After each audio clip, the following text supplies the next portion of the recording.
ગોપાલ ઇટાલિયા સાથે વાત થાય છે? હા, મને મળેલા છે મને નથી પડે એવું ને, મળેલા છે મને. હોશિયાર માણસ છે. ભવિષ્ય શું લાગે છે ગોપાલ ઇટાલિયાનું? વાતો પ્રવચન બહુ સરસ કરે છે, વાતો સરસ કરે છે. કોઈ ટકોર કોને ટકોર? ગોપાલભાઈને? ના ના, હવે પ્રજાનું કામ કરે, બીજું શું એમાં તો. એને ખબર હોય ને એટલું.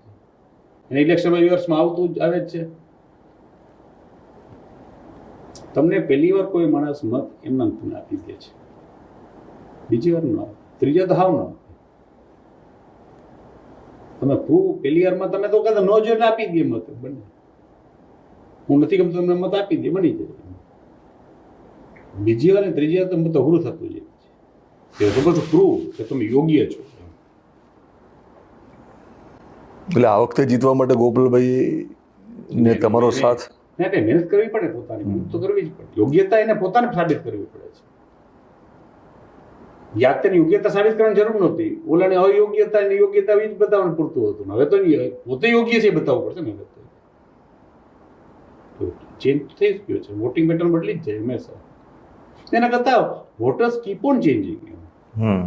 તમને જે ગામમાં જેટલા મત મળ્યા છે, દર બીજે દિવસે મત ફરી જાય.